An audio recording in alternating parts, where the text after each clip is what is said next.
Assalamualaikum warahmatullahi wabarakatuh. Kembali lagi dengan saya, Vena, yang akan menemani malam kesendirian. Sebelum masuk ceritanya, tarik selimutmu, matikan lampu kamarmu. Mari kita simak ceritanya. Di sudut jalanan Jakarta yang tak pernah benar-benar tidur, sebuah gerobak soto ayam berdiri setia.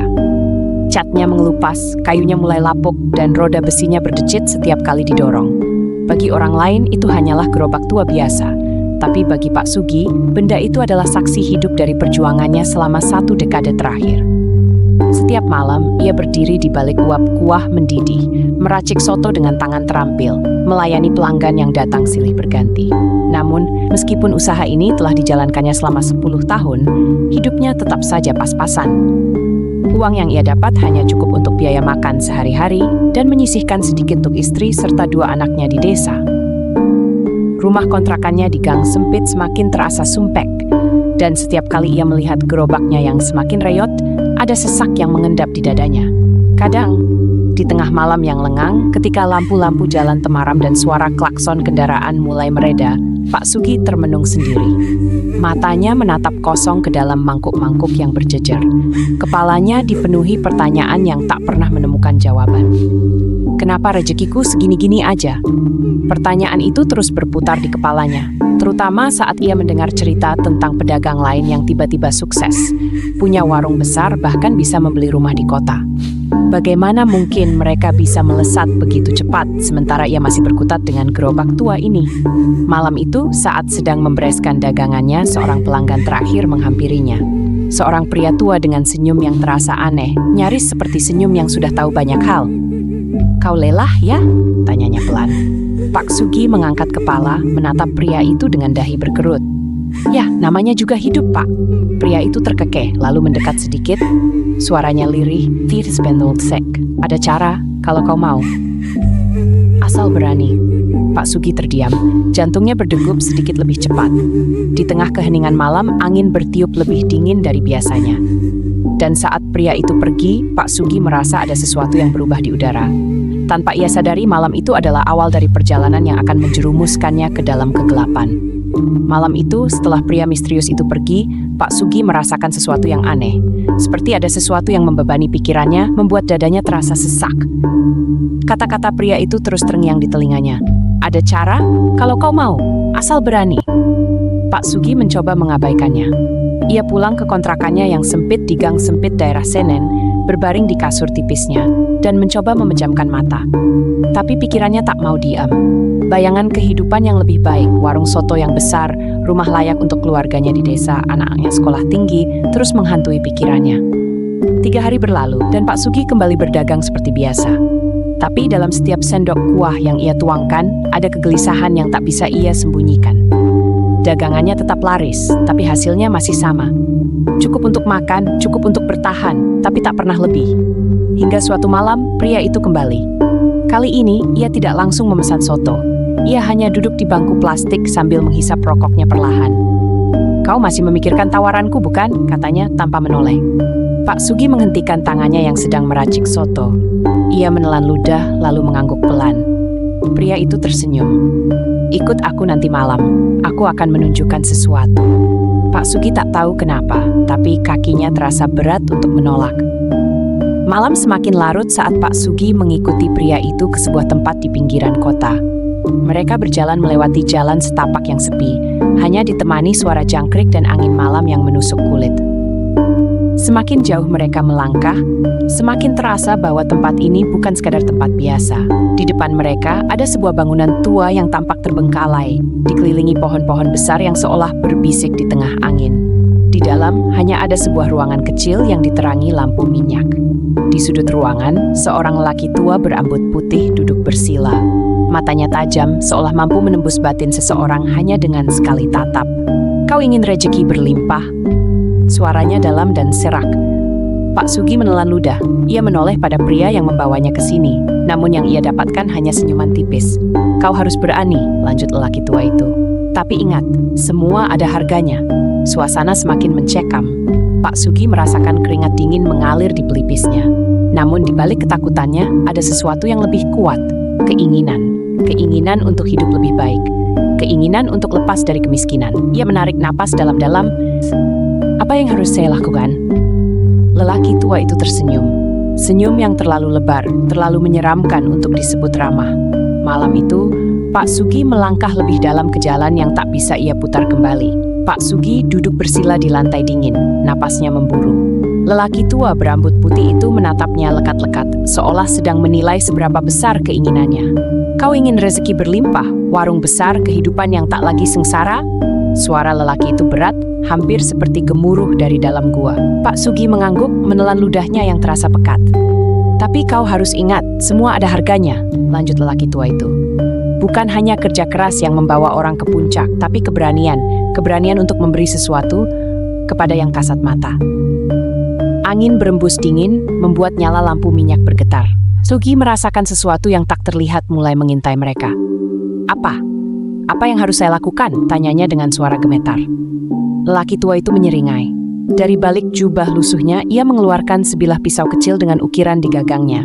Ujungnya terlihat sedikit berkarat, tapi tak tajam. Kau harus memberikan sesuatu yang berarti bagi hidupmu, katanya. Pak Sugi mengerutkan dahi. Uang? Barang berharga? Lelaki tua itu tertawa pelan, tapi tawanya terdengar kosong. Bukan, sesuatu yang lebih berharga, sesuatu yang tak bisa kau beli lagi jika sudah hilang. Jantung Pak Sugi berdegup kencang. Ia mulai menyadari kemana arah pembicaraan ini. Kau punya keluarga, bukan? Lelaki tua itu menatapnya tajam. Pak Sugi tercekat. Ia teringat wajah istrinya yang selalu setia menunggu di desa. Anak-anaknya yang mengirimkan surat dengan tulisan tangan seadanya, bertanya kapan ayah mereka bisa pulang lebih lama. Tiba-tiba, segala keinginannya yang membara mulai bercampur dengan ketakutan. Aku tidak bisa, suaranya terdengar goyah. Lelaki tua itu masih menatapnya tanpa ekspresi. Tapi pria yang membawanya ke sini, orang asing yang pertama kali menawarkan jalan pintas itu, berbisik pelan di telinganya. Kau sudah setengah jalan. Jangan bodoh. Banyak orang yang melakukan ini, dan hidupnya berubah seketika. Pak Sugi menggigit bibirnya. Pikirannya berkecamuk. Apakah benar ini satu-satunya cara? Lalu, lelaki tua itu berbicara lagi. Jika kau tak ingin mengorbankan darah dari keluarga, ada cara lain. Pak Sugi mengangkat wajahnya, matanya penuh keraguan. Lakukan ini dengan benar, dan hanya sesuatu yang kecil yang akan kau berikan. Tapi jika kau mencoba mundur setelah menerima berkahnya, harga yang kau bayar akan jauh lebih besar. Perkataannya menusuk ke dalam dada Pak Sugi. Lelaki tua itu menyodorkan pisau ke arahnya. Ambil ini, bawalah pulang. Nanti malam, saat gerobakmu kau dorong ke tempat biasa, teteskan setetes darahmu ke dalam kuah soto pertamamu. 1 tetes saja, lalu pertedas. Pak Sugi memandang pisau itu dengan tangan gemetar. Ia bisa merasakan udara di ruangan ini semakin menekan, semakin dingin, seolah ada sesuatu yang sedang menunggu keputusannya. Dan dalam keheningan yang mencekam itu, Pak Sugi meraih gagang pisau dengan tangan berkeringat. Tanpa ia sadari, ia baru saja membuka pintu menuju sesuatu yang tak pernah bisa ditutup kembali. Malam itu, gerobak tua Pak Sugi kembali berdiri di tempat biasa, di bawah lampu jalan yang temaram. Tapi kali ini, ada sesuatu yang berbeda. Tangannya gemetar saat ia membuka tutup panci besar berisi kuah soto. Uap panas menyembur ke wajahnya, bercampur dengan hawa dingin yang terasa menusuk hingga ke tulang. Di tangannya, ia menggenggam pisau kecil yang diberikan lelaki tua itu. Ujungnya masih bersih. Tapi Pak Sugi tahu sebentar lagi akan ada sesuatu yang berubah. Ia menelan ludah, menatap kuah mendidih yang biasa ia racik dengan penuh perjuangan. Malam ini, hanya 1 tetes, hanya 1. Dengan tangan gemetar, ia menggores ujung jari telunjuknya. Luka kecil terbuka, dan setetes darah jatuh perlahan ke dalam kuah yang berputar perlahan di permukaan. Pluk! Sekejap, hawa di sekelilingnya berubah, seolah ada sesuatu yang bergerak di balik bayangan. Angin berembus pelan meski tak ada yang berlalu lalang. Pak Sugi merinding. Ia ingin percaya bahwa semua ini hanya pikirannya yang terlalu tegang, tapi ada sesuatu di hatinya yang tahu. Ini bukan sekadar sugesti. Ia mengaduk kuah soto seperti biasa, berusaha mengabaikan perasaan aneh yang kini menyelimutinya. Tak butuh waktu lama, pelanggan pertama datang. Seorang lelaki parubaya, pelanggan tetapnya. 1 porsi seperti biasa, katanya santai, tanpa curiga sedikit pun. Pak Sugi mengangguk, mencoba bersikap wajar. Tangannya cekatan meracik soto, menuangkan kuah, menaburkan bawang goreng dan irisan daun seledri. Ia menyajikan mangkuk itu dengan hati berdebar. Pelanggan itu meniup sotonya pelan, lalu menyeruput kuahnya. Pak Sugi menahan napas. Lelaki itu terdiam sejenak, lalu mengangkat wajahnya. "Enak sekali Pak Sugi," serunya. "Hari ini rasanya beda, lebih gurih, lebih nikmat." Pak Sugi tercekat. Seorang pelanggan lain yang mendengar itu langsung mendekat. "Kalau gitu, saya pesan satu juga, Pak." Lalu datang lagi yang lain, dan lagi. Soto ayamnya laris manis. Dalam waktu kurang dari 2 jam, gerobaknya hampir kosong. Ini belum pernah terjadi sebelumnya. Biasanya ia harus menunggu hingga lewat tengah malam untuk menghabiskan jualannya. Tapi malam ini, semuanya habis begitu cepat. Saat menghitung uang hasil jualannya, tangannya bergetar. Jumlahnya jauh lebih besar dari biasanya, hampir 2 kali lipat. Malam itu saat mendorong gerobaknya pulang, ia merasakan sesuatu yang ganjil. Angin dingin berembus pelan membisikkan sesuatu yang tak bisa ia pahami. Di sudut jalan yang gelap, ia merasa ada sepasang mata yang mengawasinya dari kejauhan. Dan di dalam panci yang sudah kosong, samar-samar ia melihat sesuatu yang mengerikan. Bayangan wajah yang tersenyum, bukan wajahnya sendiri. Pak Sugi merinding. Pak Sugi pulang dengan langkah berat. Malam itu, kontrakan sempitnya terasa lebih dingin dari biasanya. Di bawah cahaya lampu redup, ia menatap uang hasil jualannya yang lebih banyak dari hari-hari sebelumnya.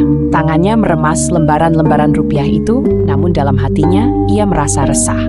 Ada perasaan aneh yang menyelimutinya sejak ia menjatuhkan setetes darah ke dalam kuah soto. Perasaan seolah-olah ada sesuatu yang mengawasinya, sesuatu yang tak terlihat namun begitu dekat. Ia menarik napas dalam-dalam dan mengalihkan pikirannya ke keluarga di desa. Wajah istrinya yang lembut dan lelah, anak-anaknya yang selalu menantikan kiriman uang darinya. Bukankah semua ini berkah? Bukankah ini jawaban dari doa-doanya selama ini? Namun di sini sudah suara kecil, tapi dengan cara spesifik. Sejak muda, Pak Sugi adalah pria pekerja keras. Lahir dan besar di desa kecil di Jawa Tengah, ia terbiasa hidup dengan kekurangan. Kedua orang tuanya hanya petani kecil yang hasil panennya tak selalu mencukupi. Sejak remaja, ia bekerja serabutan demi membantu keluarganya, hingga akhirnya merantau ke Jakarta dengan harapan hidup yang lebih baik. Namun kenyataan tak semanis harapan. Ia mencoba berbagai pekerjaan, dari kuli bangunan hingga tukang cuci piring di warung makan. Hingga akhirnya dengan sisa tabungan yang ada, ia membeli gerobak tua dan mulai berjualan soto ayam keliling. 10 tahun sudah berlalu sejak hari itu. 10 tahun mendorong gerobak yang semakin reyot, 10 tahun bertahan di tengah kerasnya kota, 10 tahun hidup pas-pasan. Bukan berarti ia tidak bersyukur. Ia mencintai pekerjaannya, mencintai setiap mangkuk soto yang ia racik dengan sepenuh hati. Tapi setiap kali ia pulang ke kontrakan sempit dengan kantong yang hampir kosong, setiap kali ia menerima surat dari istrinya yang bertanya, kapan ia bisa mengirim lebih banyak uang untuk biaya sekolah anak-anak mereka, perasaan gagal itu menyerangnya lagi. Dan sekarang, tiba-tiba ada jalan pintas. Jalan yang hanya butuh setetes darah. Pak Sugi tinggal di sebuah rumah kontrakan kecil di gang sempit kawasan Senen. Dindingnya bercat kusam dengan beberapa bagian yang mengelupas, lantainya dari semen dingin yang sudah mulai retak. Di dalamnya hanya ada satu kasur tipis, meja kecil dengan beberapa peralatan makan, dan sebuah kompor gas tua. Di sudut ruangan ada radio kecil yang sering ia dengarkan sebelum tidur. Kadang-kadang, suara penyiar radio yang membacakan cerita mistis di malam hari membuatnya merasa ditemani, meski sering juga malah membuatnya merinding. Malam itu, ia duduk di lantai sambil memandangi uang di hadapannya. Lampu neon di langit-langit berkelip-kelip seperti hampir mati. Angin dari jendela yang sedikit terbuka terasa lebih dingin dari biasanya. Dan di tengah keheningan itu, ia mendengar sesuatu. Suara seperti kuku menggores kayu. Pak Sugi menoleh ke arah pintu. Tak ada siapa-siapa. Tapi rasa merindingnya semakin menjadi. Ia mencoba mengabaikannya dan merebahkan diri di kasur. Namun, saat matanya hampir terpejam, ia merasa ada sesuatu yang berdiri di sudut ruangan. Sesuatu yang tidak bisa ia lihat, tapi bisa ia rasakan. Dadanya mulai sesak. Napasnya menjadi berat. Ia ingin bangun, tapi tubuhnya terasa terkunci. Lalu, samar-samar terdengar suara berbisik. Lanjutkan, atau bayar lebih mahal. Malam itu Pak Sugi tidak benar-benar tidur, dan keesokan harinya saat matahari baru naik, ia sudah tahu apa yang harus ia lakukan. Pagi di Jakarta selalu sama, padat, bising, dan penuh dengan aroma jalanan yang bercampur aduk. Tapi bagi Pak Sugi, hari ini terasa berbeda. Ia bangun dengan mata lelah dan tubuh yang masih terasa berat. Suara bisikan dari malam tadi masih terngiang di kepalanya. Lanjutkan, atau bayar lebih mahal. Ia duduk di sudut kontrakannya, menatap-tap jari telunjuknya yang masih ada bekas luka kecil dari semalam. Jarinya berdenyut samar, tapi lebih dari itu, ada sesuatu yang lebih menekan dadanya. Namun saat ia mengingat uang yang didapat semalam, perasaan ragu itu sedikit memudar. Seumur hidupnya, ia tak pernah mendapatkan hasil sebanyak itu dalam sehari. Jika hanya setetes darah yang harus ia berikan, apa ruginya? Di luar, suara klakson dan langkah kaki pejalan kaki mulai ramai. Ia menghela napas panjang, lalu bersiap. Gerobak tuanya menunggu. Pak Sugi biasa berdagang di pinggir jalan di daerah Senen. Tempatnya tidak jauh dari pusat perkantoran dan kos-kosan mahasiswa, membuat dagangannya cukup dikenal di kalangan pelanggan tetap. Ia selalu menempati sudut yang sama, di bawah pohon besar yang daunnya sering gugur tertiup angin malam. Gerobaknya sendiri adalah saksi hidup dari perjuangannya. Kayunya mulai lapuk, catnya mengelupas di beberapa bagian, dan roda besinya sering berdecit saat didorong.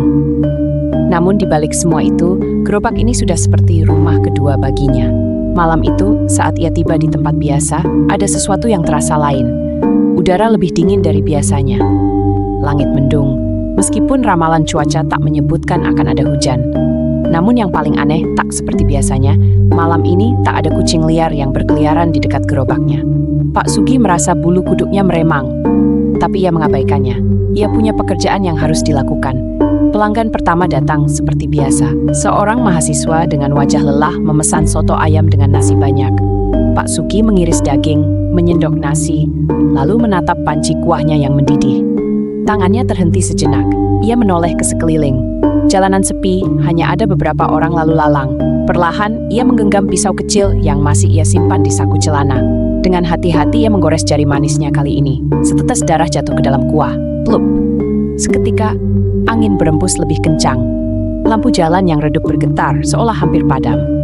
Pak Sugi buru-buru mengaduk kuah dan menyajikan soto seperti biasa. Mahasiswa itu meniup sendoknya, menyeruput kuah dengan pelan. Lalu, matanya membesar. "Pak, rasanya makin enak aja," katanya penuh semangat. Seperti malam sebelumnya, pelanggan mulai berdatangan. Entah kenapa lebih banyak dari biasanya. Soto ayamnya ludes dalam waktu singkat, dan uang yang ia dapat bahkan lebih banyak dari malam sebelumnya. Namun, saat ia menghitung lembaran uang di tangannya, ia merasa ada sesuatu yang mengganjal. Di antara uang-uang itu, ada selembar yang terasa lebih tua, lebih kasar. Dengan ragu, ia mengangkatnya. Mata Pak Sugi melebar. Itu bukan uang biasa.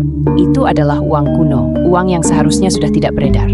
Dan saat ia melihat lebih dekat, samar-samar di permukaannya ada bercak merah, seperti darah yang mengering. Pak Sugi menelan ludah. Dari kejauhan terdengar suara tawa kecil. Ia menoleh cepat, tak ada siapa-siapa. Tapi ia tahu, malam ini ia tidak sendirian. Pak Sugi pulang dengan langkah tergesa.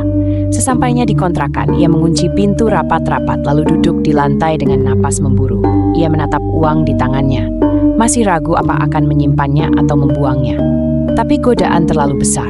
Ia memasukkan semua uang ke dalam kotak kayu tempat ia biasa menyimpan hasil dagangannya. Malam itu, ia kembali mencoba tidur. Namun, begitu matanya hampir terpejam, suara itu datang lagi. "Lanjutkan, atau bayar lebih mahal." Pak Sugi terbangun dengan keringat dingin. Ia memandang sekeliling, namun tak ada siapa-siapa. Lalu, ia menatap ke sudut kamar. Dan di sana, di tengah bayangan gelap, ada sesuatu. Sesosok bayangan hitam, tinggi dan kurus, dengan mata merah menyala, menatapnya. Senyum lebar menganga di wajahnya. Dan sebelum Pak Sugi bisa berteriak, sosok itu menghilang. Hanya meninggalkan satu hal di udara, bisikan halus yang menyuruhnya untuk terus memberi. Sejak pertemuannya dengan sosok hitam di sudut kamar, Pak Sugi merasa ada yang berubah. Udara di kontrakannya terasa lebih berat, dingin yang menusuk hingga ke tulang, dan setiap bayangan di dinding seolah bergerak sendiri. Namun yang paling mengganggunya adalah suara bisikan itu. Halus, hampir seperti hembusan angin, tapi jelas berbisik di telinganya. "Teruskan, atau bayar lebih mahal." Pak Sugi duduk di tepi kasurnya, menatap pisau kecil yang kini terasa semakin berat dalam genggamannya. Hanya 3 malam dan ia sudah merasakan perbedaan besar dalam hidupnya. Uang lebih banyak, pelanggan lebih ramai, dan sotonya semakin dicari orang. Tapi ada harga yang harus ia bayar. Ia tak bisa tidur. Setiap kali matanya terpejam, ia merasa ada seseorang berdiri di sudut ruangan, mengawasinya.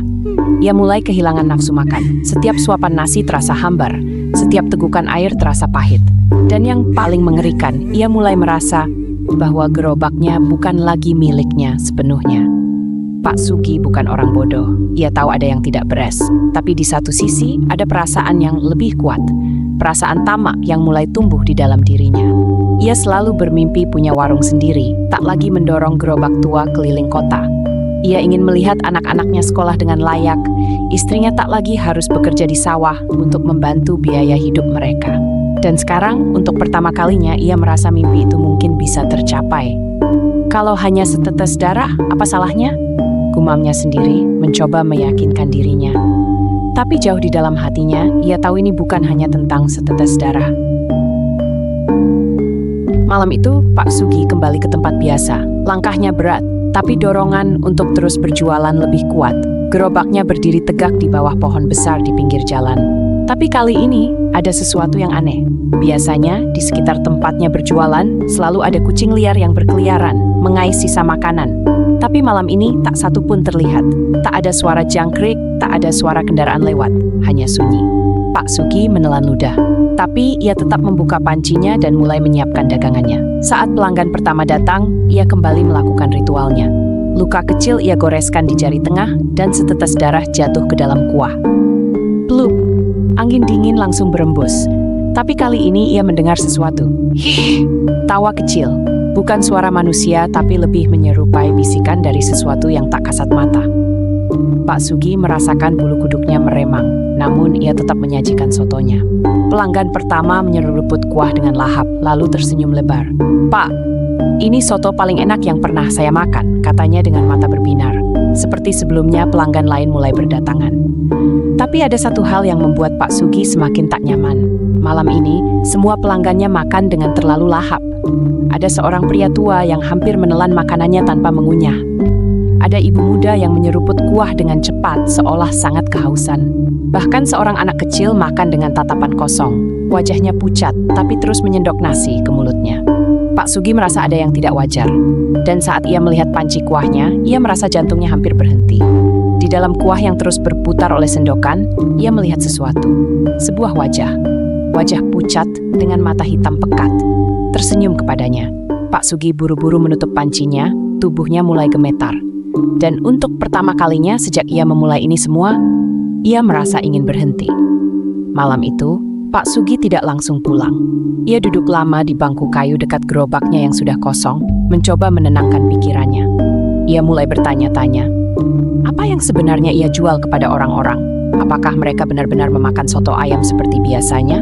Atau ada sesuatu yang lain di dalam mangkuk mereka? Pikirannya terus berkecamuk saat ia mendorong gerobaknya pulang. Namun, sesampainya di kontrakan, sebuah kejadian mengerikan terjadi. Begitu ia membuka pintu, ia melihat seseorang duduk di lantai, membelakanginya. Pak Sugi terdiam, jantungnya berdegup kencang. Ia yakin betul bahwa ia tinggal sendirian. Pelan-pelan orang itu mulai berbalik dan saat wajahnya terlihat, itu adalah dirinya sendiri. Pak Sugi melihat bayangan dirinya dengan mata kosong dan senyum yang mengerikan menatapnya. Lalu sosok itu berbisik, "Teruskan, atau bayar lebih mahal." Seketika, lampu kontrakan berkedip-kedip. Suhu ruangan turun drastis. Pak Sugi terjatuh ke lantai, tubuhnya gemetar. Saat ia kembali menatap ke depan, sosok itu sudah menghilang. Tapi di lantai, tepat di tempat sosok itu tadi duduk, ada noda darah yang masih basah. Malam itu, Pak Sugi tak bisa tidur sama sekali. Dan kini untuk pertama kalinya, ia merasa bahwa jalan yang ia pilih ini bukan lagi sekadar jalan pintas. Ini adalah perangkap. Dan ia mungkin sudah terlalu dalam untuk bisa keluar. Sejak kejadian malam itu, Pak Sugi tidak lagi merasa aman. Bayangan dirinya yang menatap dengan senyum kosong masih menghantui pikirannya. Setiap kali ia menutup mata, ia merasa ada yang mengawasinya dari sudut ruangan. Namun, yang lebih mengerikan, tubuhnya mulai menunjukkan tanda-tanda perubahan. Pagi itu saat ia mencuci wajahnya di ember kecil depan kontrakan, ia melihat sesuatu yang membuatnya hampir jatuh terduduk. Di wajahnya, tepat di bawah mata kiri, ada sebuah noda hitam. Tidak besar, hanya sebesar koin, tapi warnanya pekat seperti lebam yang membusuk. Ia menyentuhnya dengan jari. Kulit di sana terasa lebih dingin dibanding bagian wajah lainnya. Dadanya mulai sesak. Ia tak tahu ini akibat dari apa. Tapi ia bisa menebak. Bayar lebih mahal. Bisikan itu kembali terngiang. Pak Sugi menggeleng kuat, berusaha mengusir suara itu dari kepalanya. Ia tak boleh takut. Ia hanya perlu berjualan seperti biasa. Seperti malam sebelumnya, Pak Sugi kembali ke tempat jualannya dengan perasaan tak menentu.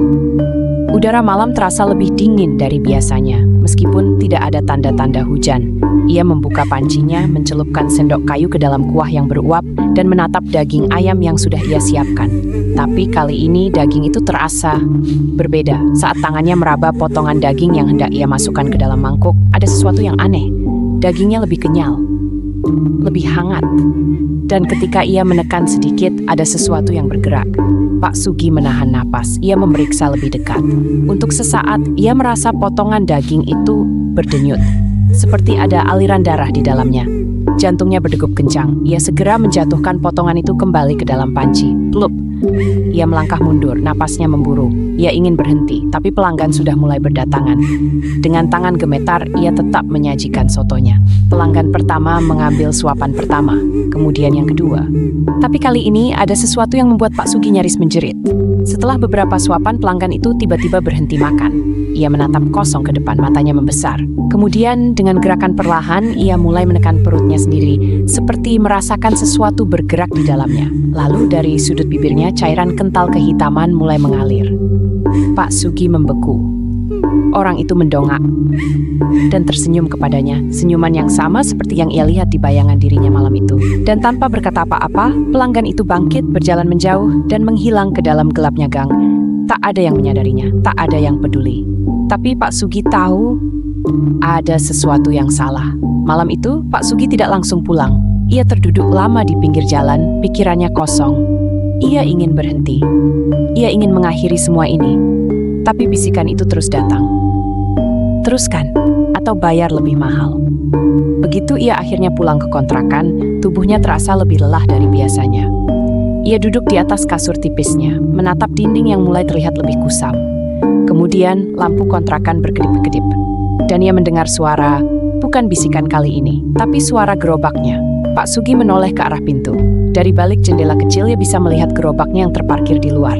Dan ia bisa bersumpah bahwa gerobak itu bergerak sendiri. Rodanya berdecit pelan seperti ada sesuatu yang mendorongnya maju. Lalu dari dalam gerobak itu terdengar suara, krik, krik, krik, suara seperti kuku yang menggores kayu. Pak Sugi merasakan seluruh tubuhnya membeku. Kemudian, sesuatu mulai keluar dari gerobak. Sebuah tangan, bukan tangan manusia. Tangan itu panjang, kurus, dengan kulit hitam kehijauan seperti daging busuk yang membalut tulang. Kukunya panjang dan runcing, bergerak perlahan seperti sedang mencakar udara.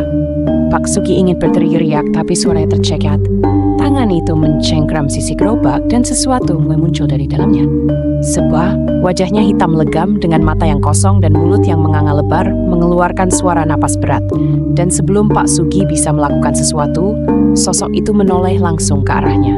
Kau sudah berjanji. Suara itu bukan suara manusia. Dalam dan bergetar seperti berasal dari dalam tanah. Pak Sugi jatuh terduduk, tubuhnya gemetar. Lampu kontrakan mendadak mati total. Dan dalam gelap, Pak Sugi mendengar langkah pelan. Sesuatu masuk ke dalam kontrakannya. Ia merasakan napas dingin di belakangnya. Dan sebelum ia bisa menoleh, sesuatu membisikkan sesuatu langsung di telinganya. Sekarang, bayar lebih mahal. Hari demi hari berlalu dan teror itu tak pernah benar-benar pergi. Namun Pak Sugi memilih untuk mengabaikannya. Ia berpura-pura bahwa semua hanya perasaannya saja, bahwa semua suara dan bayangan yang terus mengganggunya hanyalah halusinasi akibat kelelahan. Dan yang paling penting, ia mulai berpikir bahwa ia tidak membutuhkan perjanjian itu lagi. Uangnya sudah terkumpul banyak. Rekeningnya mulai terisi angka yang sebelumnya hanya bisa ia impikan. Ia bahkan sudah mulai berencana untuk membeli ruko kecil agar tak lagi perlu mendorong gerobaknya setiap malam. Sudah cukup, gumamnya, menatap uang yang ia simpan di bawah lipatan kasur. Aku tidak akan melakukannya lagi. Ia berhenti melukai jarinya. Ia berhenti memberikan persembahan ke dalam sotonya. Ia yakin semuanya akan baik-baik saja. Tapi malam itu, sesuatu yang jauh lebih buruk terjadi. Malam itu, Pak Sugi tetap berjualan seperti biasa. Tapi kali ini tanpa ritual, tanpa setetes darah. Ia mencoba meyakinkan dirinya bahwa semua akan berjalan seperti biasa. Tapi dari awal, ia sudah merasa ada yang aneh. Pelanggan tetap datang, namun wajah mereka tampak berbeda. Mereka makan dengan tatapan kosong, tanpa ekspresi, seolah mereka hanya mengikuti gerakan otomatis tubuh mereka. Dan saat seorang pelanggan mengangkat sendoknya, Pak Sugi melihatnya dengan jelas. Di dalam sendok itu, kuah soto berwarna lebih gelap, seperti bercampur dengan sesuatu yang kental dan hitam. Lalu, dari dalam panci muncul suara gelembung yang mendidih. Seakan ada sesuatu yang hidup di dalamnya. Pak Sugi panik. Ia buru-buru menutup pancinya.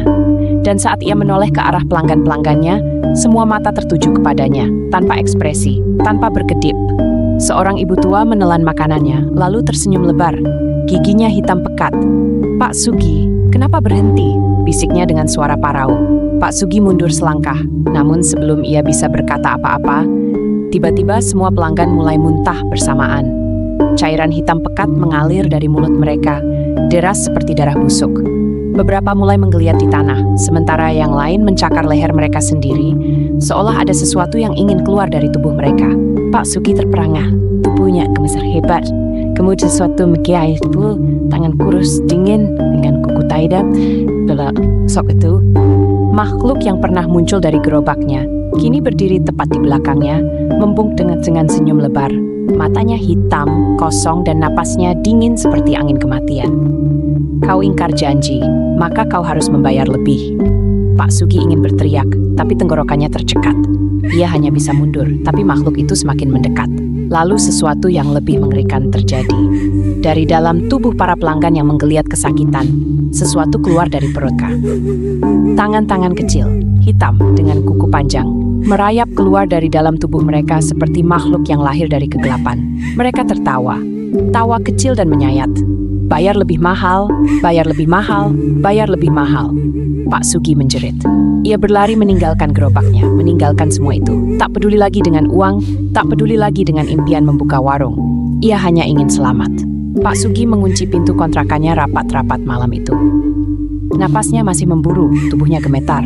Namun, ia tahu sesuatu telah ikut masuk bersamanya. Di dalam kamar, kasurnya kini penuh dengan bercak darah hitam.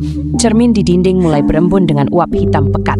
Dan di sudut ruangan, bayangan itu kembali muncul. Tapi kali ini ia tidak hanya berdiri diam, ia berjalan mendekat.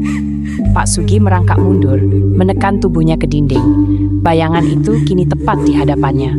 Dari dalam kegelapan muncul sesuatu yang tak pernah ia duga. Sebuah wajah yang sama persis dengan wajahnya sendiri. Tapi dengan kulit yang membusuk dan mata yang berlubang. Wajah itu tersenyum lalu berkata pelan, "Kalau kau tak mau bayar, maka kau yang akan menjadi gantinya." Tiba-tiba tubuh Pak Sugi terasa berat, otot-ototnya menegang, kepalanya berdenyut hebat.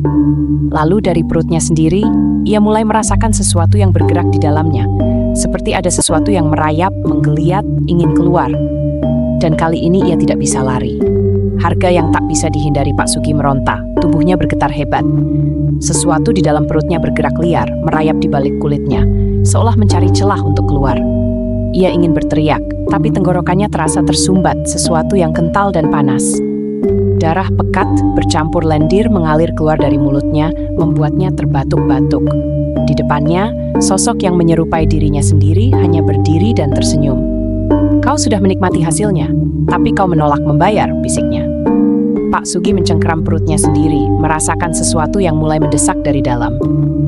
Kuku-kuku tajam mulai mencakar kulitnya dari dalam, membuat urat-uratnya menonjol seperti akar tua. Tubuhnya menegang, keringat dingin mengalir. Kemudian, perutnya robek. Dari dalam luka yang menganga itu, muncul jari-jari kurus dan hitam. Lalu, sesuatu keluar dari dalam dirinya.